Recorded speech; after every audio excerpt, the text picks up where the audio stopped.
The most recent developments happening at Big Mountain in Arizona are that the supposed deadline for relocation was set for July the 8th.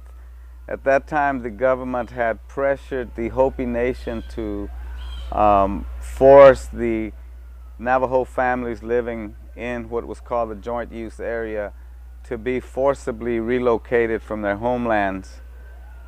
The Navajo people for the past 10 years have been waging a resistance. That resistance, as is well known in many areas of the country and the world, is being led by the elders, by elder women. Roberta Blackgoat, Pauline Whitesinger, Catherine Smith, Alice Benelli are some of the elder women who have been waging that struggle since they first defended their homelands against the people who were putting up the fence crews, or rather the crews that were putting up the fences. We were there. I just returned from Arizona, from Big Mountain. We were there celebrating and taking part in a ceremony, a very sacred ceremony among the Lakota Sioux people, which has now been carried to the Navajo Dene people, and that is the ceremony of the sacred sun dance. The sun dance, which is a 4-day ritual, culminated on the day when the deadline was given by the U.S. government for the Navajos to leave the joint use area. The Navajo people marched to the fence where all the media were at. We marched there in support of them, and we respected the wishes of the elders until that time when Roberta Blackgoat, the elder leader, asked for a pair of bolt cutters, and she cut the fence, and we all proceeded to remove at least about 10 to 12 miles of fencing, and I have some right there with me. But the Navajo people did not leave. The government, Barry Goldwater, did not show his force of military power. There were no National Guardsmen, but they certainly had the Hopi tribal police patrolling there along the mesas.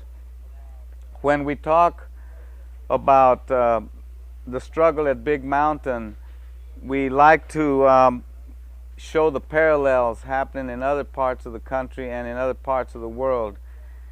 And the U.S. government has deliberately created a conflict whereby they now present to the world through the media that two native nations, the Hopi and the Navajo Dene, are fighting, and that they're fighting over this stupid mountain. Well, in reality, this mountain is full of uranium and it's full of coal, and the pro-energy sellout Bureau of Indian Affairs members of the Hopi nation have been tricked by the government for the benefit of the multinational corporations to come in there and strip mine and exploit the natural resources against the wishes of the elders and the traditional people.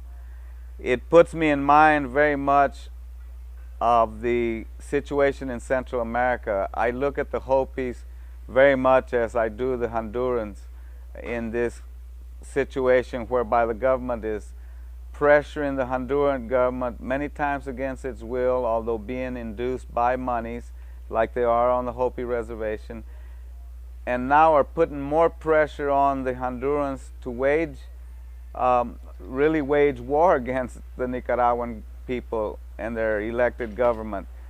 And this is the way the government is forcing the Hopi to force the Navajo people off their land.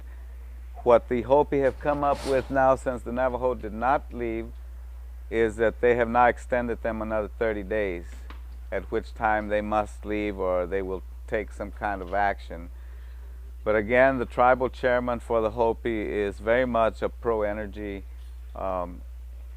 person who is concerned more with giving out, contracting out the land to the energy corporations, and as such stripping the people of their homelands, their ancestral homelands. And Pauline Whitesinger says, there is no word in the Dene language for relocation. To relocate is to disappear forever. And they maintain that this is where they're going to make a stand. And so we went there to support them. As we continue to do so, I am now preparing an informational packet to send out to our supporters so that we can keep people informed of the latest developments.